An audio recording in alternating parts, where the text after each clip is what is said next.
ये फुटेज देख रहा था। अब ये फुटेज में आप देखोगे जो रशियन गवर्नमेंट के ऑफिशियल हैं ये यूक्रेन के ऑफिशियल से यूक्रेन का झंडा छीन लेंगे, क्योंकि ये एक मल्टीलैटरल मीटिंग में आए थे। यहाँ पर पॉलिटिक्स करने की जरूरत थी नहीं, मगर यूक्रेन ने एंटी रशिया पॉलिटिक्स करनी स्टार्ट कर दी। रशिया के आदमी ने झंडा खींचा और फिर पीछे से यूक्रेन का ऑफिशियल आया और ये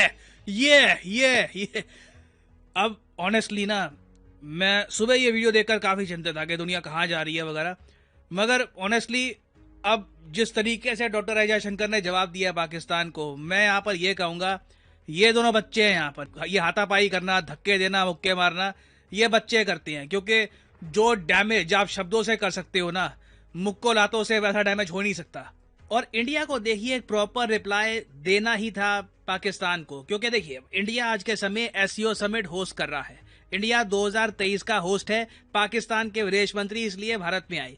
एससीओ पर बात होनी थी, एससीओ के जो एजेंडा है इस पर बात होनी थी, मगर पाकिस्तान में इसी साल मोस्ट प्रोबेबली जनरल इलेक्शन भी होने हैं, क्योंकि इनके संविधान के हिसाब से तो एटलीस्ट लिखा हुआ है कि एक सर्टेन टाइम फ्रेम में इलेक्शन होने चाहिए। तो बाय डिफॉल्ट 14 अक्टूबर 2023 में इलेक्शन होने चाहिए। हालांकि पाकिस्तान के रक्षा मंत्री ने यह कहा है कि इनके देश के पास इतना पैसा ही नहीं है कि ये लोग इलेक्शन करवा पाए, मगर फिर भी लोग मान के चल रहे हैं कि इलेक्शन सीजन पाकिस्तान में पास में ही है। तो इन लोगों ने देखो इंडिया में आकर ना बिना वजह कश्मीर का मुद्दा रेस किया। ऑब्वियसली टारगेट यही था कि पाकिस्तान की जनता को लगे कि इनके जो विदेश मंत्री है इंडिया में गए, कश्मीर का मुद्दा रेस किया, मगर एससीओ के फोरम को गलत तरीके से यूज करना कश्मीर के लिए ये बहुत ज्यादा गलत है। बट मैं ये कहूंगा, देखिए पाकिस्तान की जो पब्लिक है वहां पे एंटी इंडिया सेंटिमेंट इतना स्ट्रांग है कि जब बिलावल भुट्टो से डॉक्टर एस जयशंकर मिले तो बस डॉक्टर एस जयशंकर ने नमस्ते किया इनको दूर से और उसके बाद कहा कि आप आगे बढ़िए। पाकिस्तान के लोग इस बात से ही गुस्सा हो गए कि बिलावल भुट्टो ने वापस नमस्ते क्यों करी। पाकिस्तान के लोग चाहते थे कि बिलावल भुट्टो जिस तरीके से आदाब वगैरह कुछ करते जो पाकिस्तान की पब्लिक पसंद करती, तो इतने छोटे से इशू पर भी ना पाकिस्तान की पब्लिक प्रेशर डाल रही थी अपने विदेश मंत्री पर, और इनके विदेश मंत्री को बाद में जस्टिफिकेशन देनी पड़ी कि देखिए सिंध जहां से ये है, सिंध जो प्रोविंस है पाकिस्तान का, वहां से बिलोंग करते हैं बिलावल भुट्टो। इन्होंने कहा कि सिंध में बड़ा कॉमन है, हम काफी बार इस तरीके से हाथ जोड़ के एक दूसरे को ग्रीट करते हैं, तो इट इज वेरी कॉमन। और फिर ये जस्टिफिकेशन देने के बाद ना पाकिस्तान के विदेश मंत्री ने बिना वजह कश्मीर का इशू रेस कर दिया इंडिया में। ये कहा कि जो इंडिया का निर्णय है आर्टिकल 370 हटाने का, इसकी वजह से दोनों कंट्रीज के रिलेशंस खराब हुए हैं, और जब तक आर्टिकल 370 वापस रीइंस्टेट नहीं होता इंडिया पाकिस्तान के रिलेशंस वापस नॉर्मल नहीं होने वाले। ये इन्होंने कहा है कि हम इंडिया के साथ बायलैटरली एंगेज ही नहीं करेंगे जब तक आर्टिकल 370 वापस नहीं आता। 2019 में ये हटा था, 2023 में अभी हम हैं, 4 साल होने को है इसको, अभी भी पाकिस्तान इस इशू पे अटका हुआ है। और इसके अलावा इन्होंने यहाँ पर यह भी कहा कि देखो बाकी इश्यूज अपनी जगह है, क्रिकेट चलते रहना चाहिए, क्रिकेट में कोई रुकावट नहीं आनी चाहिए, क्योंकि अब पाकिस्तान को यह भी एक आइडिया लग गया है कि हो सकता है, एक पॉसिबिलिटी है कि India all together Asia cup cancel कर दे और एक 5 कंट्रीज का टूर्नामेंट बना दे जहां पर पाकिस्तान हो ही ना, क्योंकि एशिया कप कौन सा देश होस्ट करेगा, इंडिया की टीम पाकिस्तान जाएगी नहीं जाएगी, उसको लेकर काफी आज का समय डिस्प्यूट चल रहा है। फिर इस सब के अलावा देखिए पाकिस्तान की तरफ से यह भी इशू रेस किया गया कि जो G20 समिट भारत होस्ट करेगा ना, उसकी कुछ मीटिंग्स श्रीनगर में, जम्मू कश्मीर में क्यों होस्ट की जा रही है, इस बात को लेकर भी पाकिस्तान गुस्सा था। तो इवेंचुअली देखिए डॉक्टर एस जयशंकर को जवाब देना ही था और इन्होंने इस तरीके से जवाब देने की शुरुआत करी। As a foreign minister of an SCO member state, Mr. Bhutto Zardari was treated accordingly.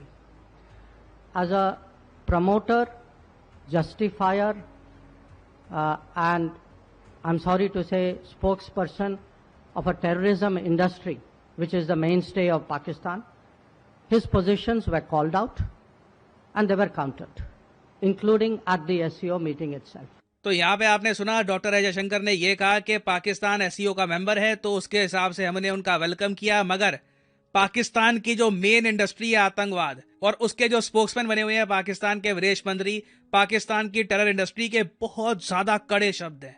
मतलब ऑलमोस्ट आप कह लीजिए पाकिस्तान के विदेश मंत्री रिग्रेट कर रहे होंगे कि क्यों इन्होंने कश्मीर का इशू रेज भी किया। आपका दूसरा जो था वो G20 के बारे में था। Now I don't think there is a G20 issue to debate with anybody. Certainly not with a country which is nothing to do with the G20. अब Jammu and Kashmir was, is, will always be a part of India. And the G20 meetings are held in all the Indian states and union territories, so it is completely natural that it is held there. तो G20 के बारे में भी यहाँ पर जवाब दे दिया कि क्या पाकिस्तान G20 का मेंबर है? नहीं है ना। तो जिस ग्रुप का पाकिस्तान मेंबर ही नहीं है तो उनको क्या यहाँ पे मतलब है कि G20 की मीटिंग कहाँ पे होती है? और अगेन, कश्मीर, जम्मू कश्मीर इंडिया का पार्ट है, तो वहां पे तो ऑब्वियसली मीटिंग होगी, उसमें कोई नई बात क्या है। तो बहुत ज्यादा स्ट्रेट फॉरवर्ड जवाब दिया है। और आगे यहाँ पर सुनिए।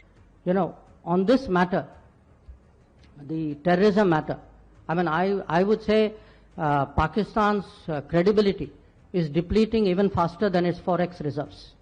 एब्सोल्युटली नो मर्सी, ब्रूटल जिसको कहते हैं ना, कंप्लीट नॉकआउट।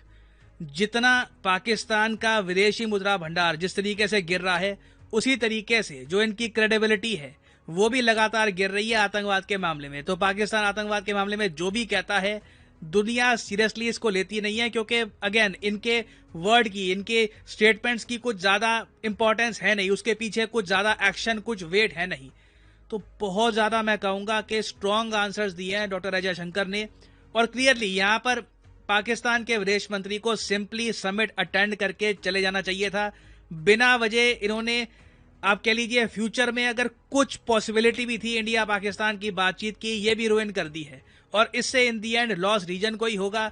ये जो पाकिस्तान की अजीब सी जिद है कि 4 साल पहले जो कोई एक स्पेशल स्टेटस था वो वापस लेके आओ तब हम बात करेंगे, इट इज अनरीजनेबल। और लॉन्ग टर्म में देखिए इससे नुकसान पाकिस्तान के आम लोगों को ही होगा और पाकिस्तान एज ए कंट्री ही सफर करेगा। यहाँ पर मैं ये भी ऐड कर दूं कि लाइफ में अगर आप एक बार प्रॉपरली एक एग्जामिनेशन की तैयारी करना चाहते हैं, घर बैठे या काम करते हुए कहीं भी, तो अन अकेडमी के क्वालिटी कोर्सेज आप परचेज कर सकते हैं at a heavy discount. Simply जाइए कमेंट सेक्शन में, यहाँ पे आपको मिलेंगे एग्जाम्स के link. For example let's say आप प्रिपेयर कर रहे हैं यूपीएससी के लिए, तो यूपीएससी के लिंक पर यहाँ पे आपको करना है क्लिक और यहाँ पे आप कर सकते हैं परचेज यूपीएससी का कोर्स, जिसके अंडर प्रीलिम्स और मेंस दोनों यहाँ पे आपके कवर होंगे। अगर आप चाहते हैं कि सिर्फ 3 महीने का कोर्स परचेज करना है या 6 महीने का फॉर द प्रीलिम्स, ये भी आप कर सकते हैं परचेज। मगर जो प्राइसेस यहाँ पर लिखे हैं ये कभी भी पे मत कर देना, सिंपली कोड यूज करो PD10 और अपने आप